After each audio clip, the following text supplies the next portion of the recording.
my other mark.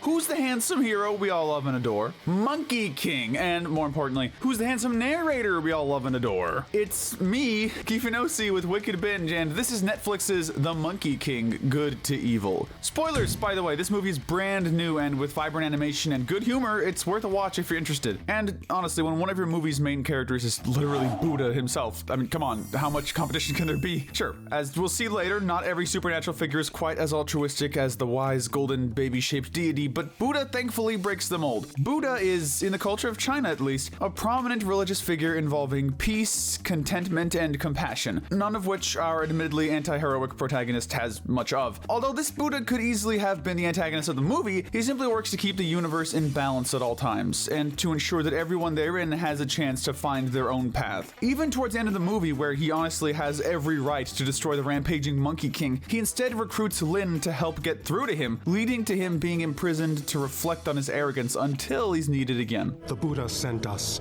to release you. Speaking of which, the Silver Medal of Good goes to who I'd personally argue is the movie's true hero, Lin. It's rare for a character who betrays the main protagonist to still come out of it as a likable character, let alone a fully heroic one, but it's certainly been done, and Lin is a good example of that. She's a kind-hearted girl who wants to save her village from a drought, even begging the Great Dragon to bring rain to them. Unfortunately, this results in him blackmailing her to steal the monkey's weapon and bring it to him. Only then will she have rain for her people, and also not be eaten, which is notable. Earn his trust and take his stick. Depending on how you look at her, at the absolute worst, Lin is a traitor who's being forced to do what she's doing, and that does ultimately help the Dragon King nearly take over the world. But think about it critically. Lin is brave enough to face multiple gods and barter with them for the sake of her people, and even passes up 2 opportunities to betray Monkey before he himself encourages her to take what she wants in life. You want something? Don't ask. Just take it. Even after how poorly Monkey treats her throughout most of the movie, Lin shows him consistent compassion and teams up with Buddha to defeat his body, taking his freedom away but ultimately saving his soul. The Bronze Medal of Good goes to Monkey's other steadfast assistant, the legendary Stick. Yeah, when the trailer said that Stick was a legit character, I really did think they were joking, but no, here we are. Thankfully, he's no coward in the face of evil. Little is known about the Grand Column or its motives, except that it was being used by the Dragon King to take over the world. When Monkey finally finds him, Stick somehow communicates that he'd been waiting for 5,000 years for him to come, which shows that it has a mind of its own and doesn't want to serve someone as evil as the Dragon King. Unlike the great Monkey King, I don't know exactly what Stick is saying throughout the movie, but considering he helps Monkey defeat a lot of demons and thereby saves many innocent lives, he's gotta be pretty high up here moral-wise. Good idea, Stick.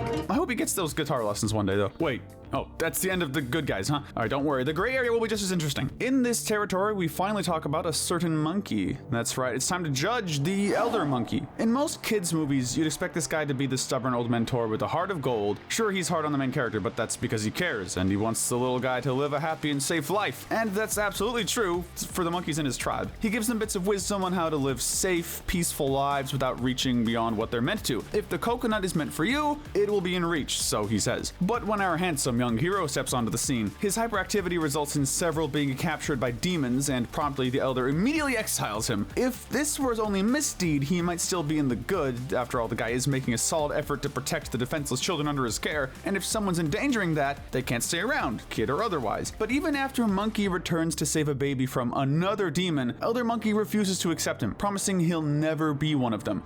You'll never be one of us. I totally get wanting nothing to do with the guy who caused so much trouble, but to blatantly exclude him even after he's making an effort to help is kinda cruel. Like that old phrase goes, the child who's not embraced by the village will burn it down to feel its warmth. The elder had a chance to take someone who desperately needed community and cast him aside instead, which is enough of a mark against him to place him in the gray area. From the depths of the jungle to the expansive realm of the gods. Up next we have a dual entry. Wangmu, Queen of Heaven, and Yama, Demon Ruler of Hell. Now on paper it sounds really weird to place the rulers of heaven and hell at the exact same spot on a morality scale, but it's important to keep cultural differences about the afterlife in mind here. At the end of the day, on both ends of the spectrum, you've got a very hard-working boss doing their best to keep their half of the afterlife in check. How did you die? Yes, Yama is willing to ruthlessly fight Monkey and even Lin once they infiltrate hell to read their scrolls, but we see later on that he was more than justified in his attempt to keep an arrogant mortal from attaining immortality. The same can be said of Wangmu, and although the two are roughly on equal footing as far as morality is concerned, she does gain gain a couple extra points for letting Lin escape with Monkey's staff when she explained her situation. If it makes you feel better, consider her the less gray of the two, but a dual placement still seems totally fair as far as I'm concerned. And while we're in this neck of the woods, let's give a quick mention to the Jade Emperor. Really, what can be said about Yama and Wangmu can mostly be applied to the Emperor as well. The difference mainly is that he's in a higher position of authority and the gods beneath him all answer to him, whatever the context may be. He's unfortunately lower because, while he's also doing his part in keeping the universe in check, he's considerably more egotistical than the former two. But when it comes to ego, you know dang well the Monkey King reigns supreme. Yeah,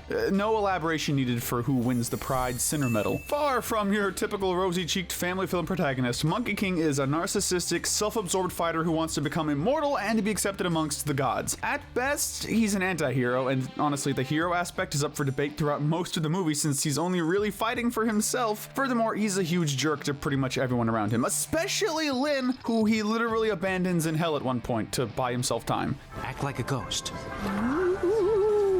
At the end of the movie, he gains godlike powers through immortality, and after crushing the Dragon King, he plans to take over the universe and become ruler over everything from man to deity. You'd think all that would cement his position somewhere in the bad to evil, right? Well, that said, poor Monkey does deserve some leeway. Ever since his childhood, he's been neglected and shunned by every group he tried to connect with. As a kid, he desperately tried to connect with other monkeys and ultimately was cast away after he got one kidnapped by a demon. Even saving a baby monkey later on wasn't enough to redeem him in the Elder's eyes, and even defeating hundreds of demons wasn't enough for him to be accepted by the immortals. As Lin states, Monkey does have good in his heart. He runs away from fighting Wangmu temporarily to save her from falling to her death, and when he's sealed away in a mountain as penance for his arrogance, he gives Lin his blessing and encouragement to do great things in her life, showing that he's willing to forgive as well. If only this tragic creature had the family he needed all along, he could have been on a much different path. But if the end of the movie is anything to go by, he's still in good spirits, and his words, "the world needs us," showed that he may just be past his selfishness. If nothing else, he's doing way better. Staying on the topic of redemption arcs is two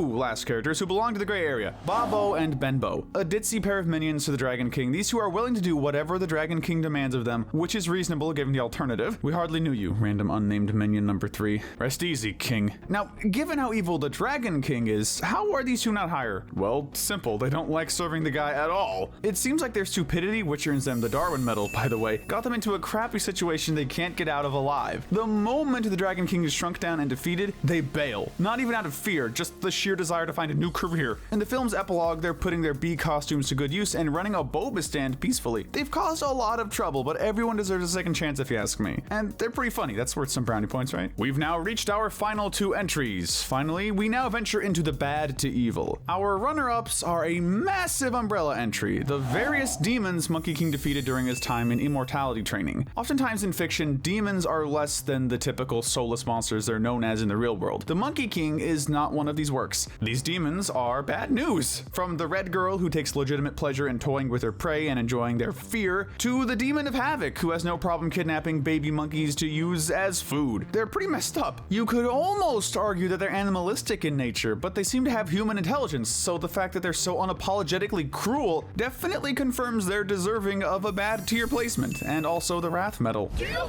really think you can defeat me? But every so often you find a villain who makes the demons look like a significantly smaller threat. The Dragon King is taking the world, and the Gold Medal of Evil, by storm. Look, man, I get it. You've been made fun of for your skin condition all your life, and you hate all the people who look down on you. But does that really justify wanting to wipe out literally all of them out? You know what happens in the dry night air. The Dragon King's motivation is basically Superflies from the new TMNT movie. He wants to take down every human who's ever looked down on him using the legendary power of Stick. The main difference, well, the Dragon King hates all landlubbers. He plans to flood the entire world, destroying every creature that doesn't live in the sea. Yeah, man, that'll totally make him like you. If that weren't bad enough, he also blackmails Lin to use her as a pawn in his plan for world domination. Only to conveniently not mention that his plan is to quite literally drown the f***ing Earth. Oh, and let's not forget him literally eating one of his henchmen at the start of the movie for implying that the Monkey King was the hero of legend. Any other comments?